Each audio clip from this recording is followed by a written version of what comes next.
I'm deeply grateful to the entire Oorah family for having invited me once again to the Oorah headquarters and to speak to all of you here today. It's always so beautiful and so heartwarming to be back in the warm, friendly compounds of Oorah. And for those of you who are just tuning in, I want to remind you to immediately go to the website, www.oorah.org/gold. And you can have an opportunity and a gewaldige zchus, an opportunity to win gold. And you know, I was just amazed and I was impressed how every single time I check in with Oorah, last time they had me on was by the Shmorg. And since then, they've been getting themselves into trouble time and time again. And I get a kick out of it. It's amazing. If it's not Hillary Clinton or whoever it is, they just manage to put their foot in their mouth and to get controversy. And for what they're doing today, I think it's amazing. We're going to the Alma to just take a bunch of characters and to imitate them. And for those characters, I must say that for those characters who allow themselves to be mimicked and to be imitated, I say kol hakavod. If you're mature enough not to take yourself too seriously, I think it's wonderful. If you're mature enough not to be so petty and to allow yourself to be mimicked and to be imitated, I say good for you. And it's a Kiddush Hashem. But you know something? When I heard about Shlomo Hadarshan calling in from the other world, I was just amazed. I was so moved. I was so inspired. And I'll tell you something, I was moved to tears. I'm getting to choke up myself. It was something so incredible and something amazing. This gives you an inkling of what Oorah is all about and what we're doing here tonight. Because whether or not you actually cash in your ticket and get your gold, you should know that just by the very fact that you're sending boys to yeshiva and girls to the high schools and to the Beis Yankovs, you're creating not just small, you're creating worlds of gold, bars of gold for every single boy and girl you send to yeshiva. And of course, you should immediately tune in and win the gold. And for $5, you could also win a prize by the Oorah auction. And not to mention Motzei Shabbos by the Oorah-thon. And so therefore, now that the entire family's together, I want to just tell you over one vart, and we're going to wrap up with a gewaldige story. This story happened to me when I was recently in Lakewood doing a bris. And a mashulach came over to me, and he says, you know, he must have recognized me, perhaps from another bris, perhaps from a drasha. And he came over to me, mashulach, and he said, you know, I travel the world. It's very difficult for me. I'm traveling in Los Angeles and Baltimore and Australia and Antwerp, raising money for my family. And if you combine all the days that I'm back home in Me'asharim, I've seen my wife maybe a month, maybe 1 month out of the entire year. And I felt very bad for him. And I told him it must be terrible.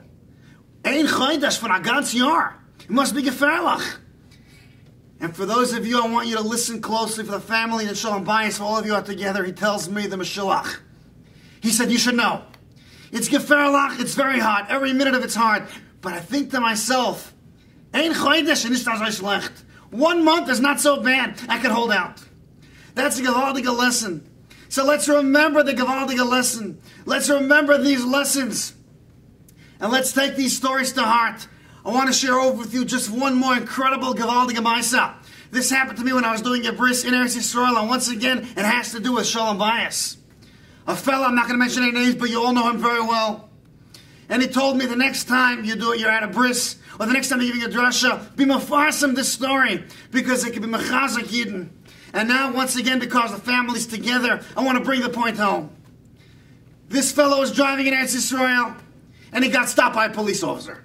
Now, for those of you in Israel, you know that in Eretz Yisrael we're one happy family, and you can fight back and forth with the cop, and while you're screaming, you pull out a cigarette, the cop offers you a light. You know, it's just Israel, the culture in Eretz Yisrael is a little bit different.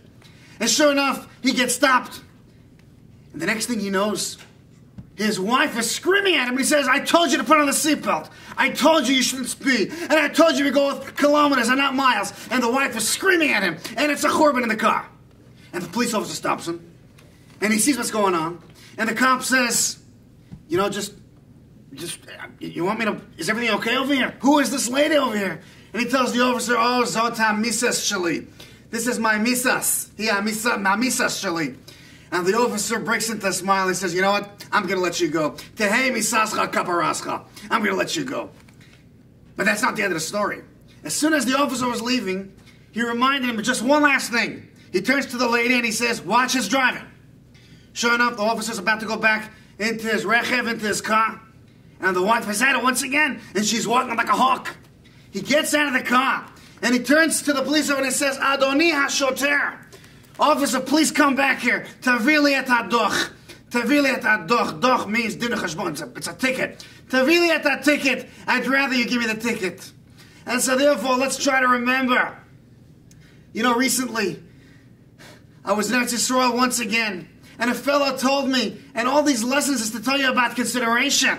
And I see we do have another minute or so I'm going to try to say the story as quickly as I can. It's a gavaldiga lesson. Let's remember all these stories, and let's listen to one final story about a friend who was in Eretz Yisrael. He was in the hotel room, and he hears this noise coming out from the top floor. The fellow above him is having a party with no consideration whatsoever. And he's trying to sleep. And he hears it's getting rowdier and rowdier. Finally, he can't take it anymore. The fella told me he stood up on his bed. He stood up on his bed with a chair. And he bangs to the ceiling, and he bangs, boom, boom, boom, boom. And with that bang, he was hoping that on top, it'll quiet down a little bit. Sure enough, it was quiet for about 20 seconds. It was quiet. The next thing you know, there's noise all over again. And he couldn't take it. The next morning, during the lounge in the cafe, and he turns to his neighbor upstairs and he says, weren't you listening? Didn't you hear in the middle of the night? You heard it coming out from the floor. You heard boom, boom, boom. And the fellow says in Hebrew, he says, Tishma, Shamati b'emtza halayla, Shamati et zeh. Aval, al tidag, don't worry about it. Ze lo akhpat li. Gam ani asiti rash kol halayla. I also made noise all night. So therefore, let's remember these Gevaldige lessons. Let's remember the Das Torah of Oorah. Oorah has a built-in mechanism of Das Torah. And that's why they're so fortunate. Oorah's built-in mechanism of Das Torah. I'm talking about Fivish. And they listen to Fivish and listen to his every single word. I think I'm being interrupted now. Do we have a winner? We don't have a winner whatsoever. Oh well, if we don't have a winner, then I can go on for just another couple of minutes. If I may, I want to tell you over, and by the way, as soon as we do have a winner, I don't know who he is, but as soon as we do have a winner, I'd like to please publicly ask him for a cut, because I'm a moil. I expect a cut from whatever he wins. And therefore, let me tell you another Gevaldige Maisa, one phenomenal, beautiful story. The Medrash in Koheles Rabbah. The Medrash tells us a Gevaldige, beautiful. So when I heard this story, I'm telling you, I was moved. The Medrash tells us about a couple. Haya Zug Ish v'Isha. There was a husband and wife, Shohim Mistoyevim. They were walking like nomads. And they were walking in the desert. Upisaim, and suddenly, Higiu, they reached Be'er Hatzipion, what today is known as a wish well. For those of you not familiar, I don't expect any of the girls in Beis Yankov to know about this. A wishing well means you throw in a penny, you throw in a coin, you say tefillah, you make a wish. Sure enough, the wife was full of emunah. She threw in a penny, and she began to daven.